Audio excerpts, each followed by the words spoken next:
Can you think in English? Of course you can, if you're using the right techniques. So, let me show you how you can think in English.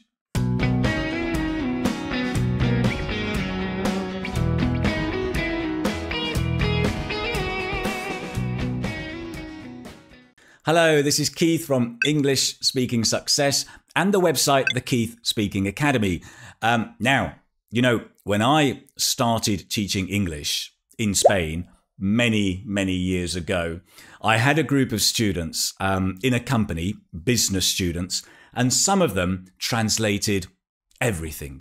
I would ask a question, they would translate the question into Spanish to check they'd understood, and then give the answer in Spanish and translate back into English, often word by word. It went something like this. Juan, do you like classical music? Juan. O sea, me preguntas si me gusta la música clásica. Pues no me gusta para nada. Me. In English, Juan? Juan. A ver. No. It no like me for nothing. Where do you begin? And what I did at the start was to correct the students, but it didn't help. And what I realized is we had to talk about translation. So we had a conversation about translating and to stop translating. So it finally worked. These were low-level students, but over time, they began changing their habit, and it helps. So how do you fix this translating habit? Well, in this video, I'm going to tell you some simple ideas on how to fix the translating habit you may have, even if it's not as bad as Juan. And there are ideas for absolute beginners as well as higher level learners. And then in the second half of the video, I'll show you the different ways that we think and how this can help you think in English. Finally, stick around to the end of the video because I'm going to give you a bonus. I'm going to give you some tips on how you can build your English thinking habit right now, finally, once and for all. Sound good? Let's do it.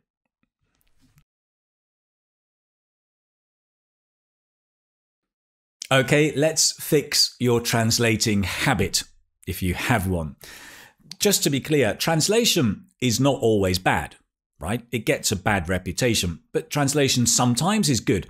The problem is when you're translating all the time and you're translating word by word. That just doesn't work. So here are 5 things you can do to fix the translating habit. The first one is to learn and practice chunks or phrases, not just individual words. When you learn individual words, you're more likely to translate word by word. When you learn a phrase or a chunk, you're more likely to remember that and avoid translation. So learn chunks and practice them. You don't have to speak out. You can just think of them. Let's imagine you learn this word. A tram. A tram. So don't just learn tram. Think, if you've learnt a noun, think or learn or find out in a dictionary, find out the verbs that go together or the adjectives that go together with this noun. Okay, a tram, to take the tram. I take the tram. Get on the tram. Not get in, get on the tram. How do you know? Use a dictionary. Have a look through. Go for T-R-S-T, tram, T-R. And all the young people are going, Keith, doesn't it have a search engine inside your dictionary? Trim, try, tram, trash. Ah, the good old days of using a dictionary, right? Trans, tramp. Where are we? Here we go, right? Tram. You can get to the beach easily by tram, to go by tram, right? So you sit there and you make phrases, thinking, I never take the tram. I need to get on the tram. I could go by tram. And that's it. So easy. Same when you learn a verb. Learn the nouns or the adverbs that go together and practice thinking. That's number one. Number two. Number two is to notice and learn adjacent pairs. Adjacent just means together, right? My hands are adjacent. They're next to each other. An adjacent pair is in a conversation where you have a two-part exchange, two speakers. The first phrase has a reply or a second phrase that is dependent on the first. And these phrases often go together, right? Like when you say, hello, hello, that's an adjacent pair. Very simple, right?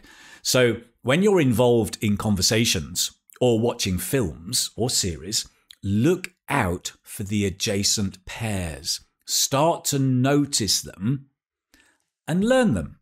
And again, practice them thinking, okay? Adjacent pairs occur all over the place. The most common ones are greetings, right? Let me show you. How are you? Not too bad. How's it going? Fine. Yay. So you've got two phrases adjacent next to each other. Normally they are semi-fixed. There's a limited number of replies, and the most common ones are the most natural ways of speaking or answering, right? Our conversations are littered with these adjacent pairs. There are lots of them in many situations. For example, giving an invitation. Do you want to come to my party? I'd love to. Do you want to come for dinner? That'd be great. Okay. Asking for and giving information. Has Mary arrived yet? I don't think so. Did you watch the football last night? Yeah, it was great, wasn't it? Okay. What about giving orders? Maybe with your boss. This needs doing right now. Okay, I'll get onto it. So there are all sorts. And once you start noticing these in conversations, you can pick them up and start learning them, and it gets you thinking in English. These are very useful, especially at lower levels. But as your level gets higher, you do need to be able to be more flexible and learn to offer different alternatives.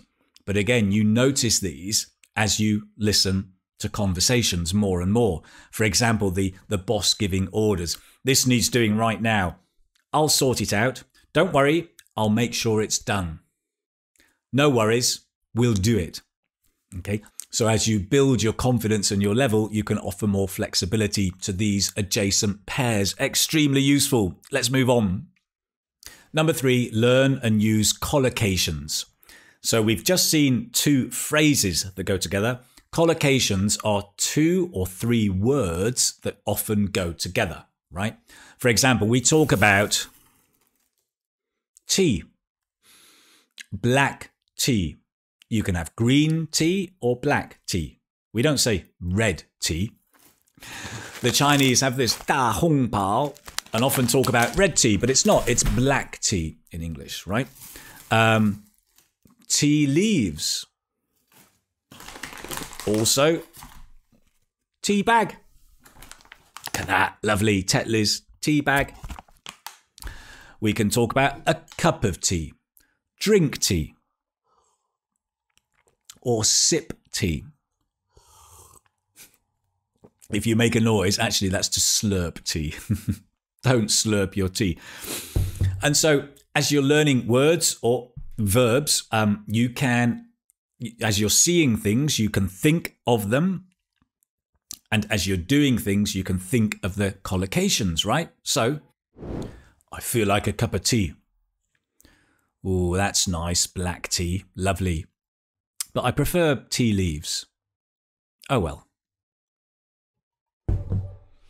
Great, let's move on. Number 4 is to use a monolingual dictionary more than a bilingual dictionary. Monolingual means English to English. a bit like this. And I know you're thinking, oh, he's so cute, right? He's using a paper dictionary. Well, yes, and why not? But I am also, a little bit tech savvy. I've also got here the Merriam-Webster dictionary, and it's perfect, right? Do you remember tram we looked at before? Gives you a definition, gives you the different cases, example sentences. Take the tram to the departure terminal. So listen, Merriam-Webster is a good online dictionary. You can go and check it out too. Next. Number 5 is to keep 90% of your notes in English. So when you're making notes of vocabulary, new language that you're learning, 90% should be in English. You can use translation sometimes, and that's great. But the more you can do your definitions, examples in English, the more you're going to be helping yourself think in English. Nice.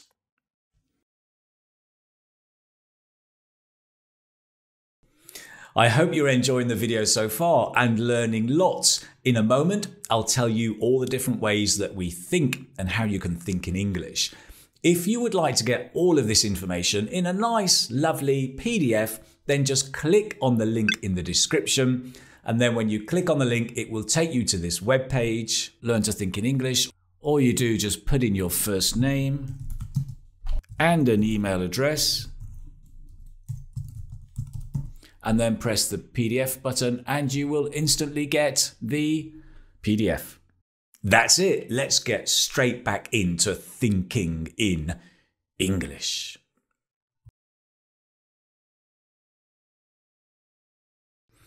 Now, in this second part of the video, I'm going to talk about different ways of thinking, how we actually think, and how this can help you think in English.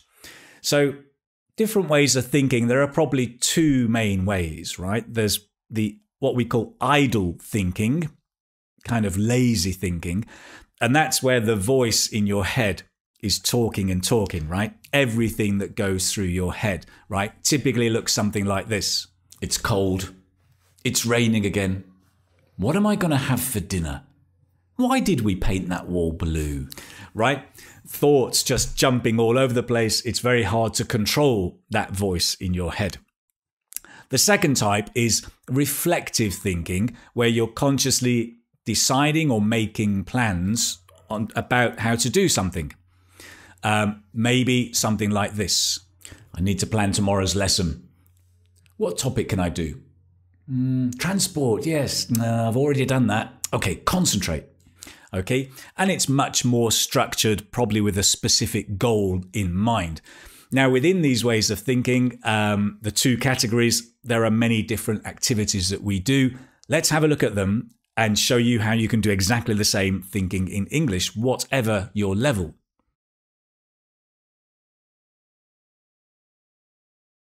So one of the most common activities in thinking is to have opinions and to voice your opinions in your mind, okay? When native speakers think in English, or when you think in your mother tongue, you don't often think like, that's a tree.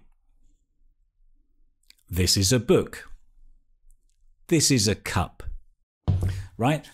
Although that can be useful for a beginner, and indeed, as a beginner, you can build on that and you could say, that's a big tree.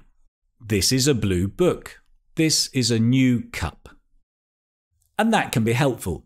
But in fact, when we're thinking in English, we're normally having an opinion about something, right? So actually, it looks much more like this. What an awful car. I hate that colour. What kind of car is that? I should know this. My brother would know, right? We're having opinions about the things we see, often very critical of others and ourselves. So one of the first things you can be doing is to have opinions when you're thinking and seeing things. Now, in addition to having opinions in English, when we're thinking, we often talk to ourselves. And we tell ourselves what to do. It's a bit like a dialogue, but talking to yourself, right? Saying, come on, you can do this, let's go. And so you may find this kind of situation a bit like this situation. Oh, what time is it? Oh, it's too cold. Wait, hang on. It's Tuesday. I've got a lot to do today. Come on. Get up. We can do this. Can we? Just 2 more minutes. That may look quite familiar to you, maybe. So whenever you're kind of talking to yourself and telling yourself to do things, you can do it in English, thinking through in English. Even the first thing in the morning, boom, wake up with those beautiful English thoughts. Come on, you can do this. The third common thing we do when we're thinking is we have ideas. We voice our ideas in our head, right? And this often looks a bit like this. I think I'll go to the shopping mall. That'll be nice. I can get a coffee and lunch too. I'd love to go to New York. Why don't I book a flight? Nah, I can't afford it. Maybe next year. And so the ideas you're having when you're thinking in English, you can be using the kind of chunks like, I think I will do this. I'd love to do this. Why don't I do this? And instead of speaking out loud, you're just thinking. So whenever you have an idea, think in English. Now, another very, very common thing we do when we're thinking is we identify problems and find solutions. We often have a lot of negative talk, that voice in your head telling you this is a problem, that's a problem. Oh no, that won't work. That's no good. Why does she always do that? Right? And we're complaining. At the same time, we're also thinking to find solutions. What I need to do is this. I'm going to do that. I could do that. I should do that. Okay, I'll do this. And so the simple practice is to take this language and to be thinking, identify some problems in your life. Think of them in English and think of the solutions. Okay? Your goal is not to solve the problem. Your goal is to practice thinking in English. Think of problems like, well, the cost of living, the stress of studying, the stress at work, your health. There are, I'm sure, plenty of problems that you could be thinking about. Think of them in English, short phrases, and find the solutions. Great. Let's move on. One more. So finally, another activity when we're thinking is we make plans, take decisions, and then sometimes regret what we've done. So when we're making plans, taking decisions, you may be thinking, I'm going to do this. I'll do that. Why not try that? I might try this. Okay, sure? Yes, let's do it. And then maybe you regret your action and you go, oh, I should have done that. Why did I do that? What was I thinking? I shouldn't have done that. I should not have done that. I shouldn't have done that. The great thing about thinking is it's easier to pronounce in your head than with your mouth. So when you're making plans, taking decisions or regretting things, you can be thinking it through in English using these simple phrases. I guess the point is all of this language, whether you're speaking or thinking, it's the same language. It's just getting into the habit of thinking through whenever you do these activities, whether it's making a plan, having an opinion, identifying problems and solutions, do it thinking in English. Great.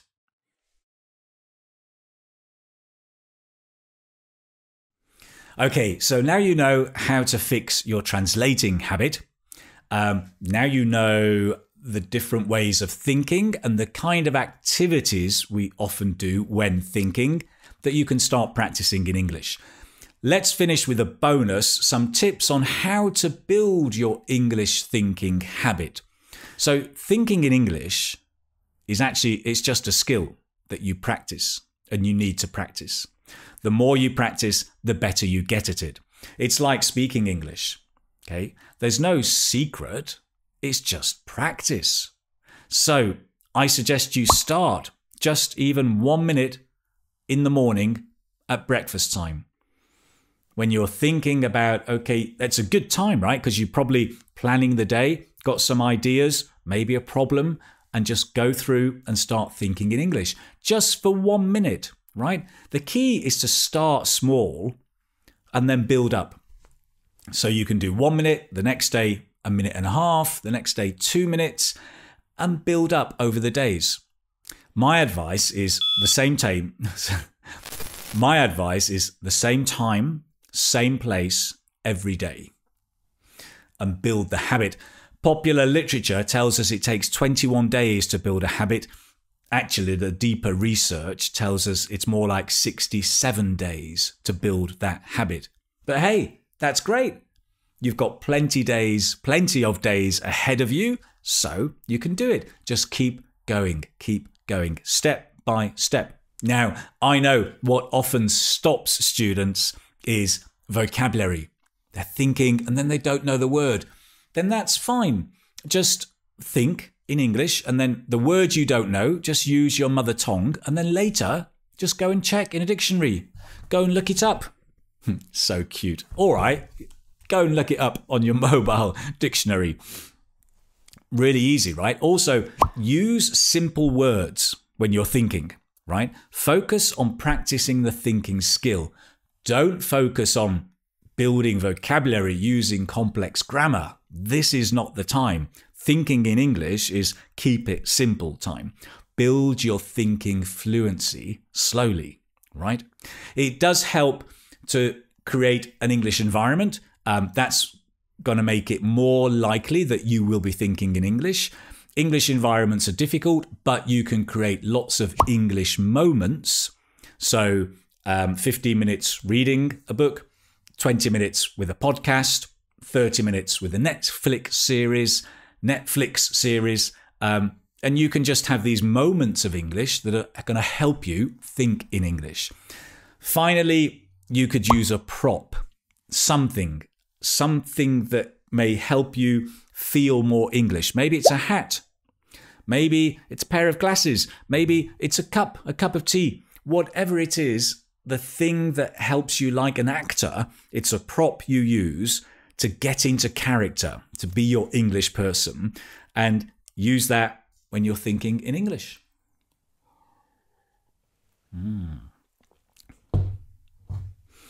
Whatever works for you. So that's it. I hope all of these ideas help you on your journey to thinking in English. If you've liked this video, please do subscribe, turn on the notifications to find out about more videos coming up. If you want to collect all of these ideas in a nice, simple PDF, you can click on the link in the description, go and download the PDF for free, and that will help you start to create your thinking habit, thinking in English habit. I wish you lots of good luck, and I will see you very soon in the next video just around the corner.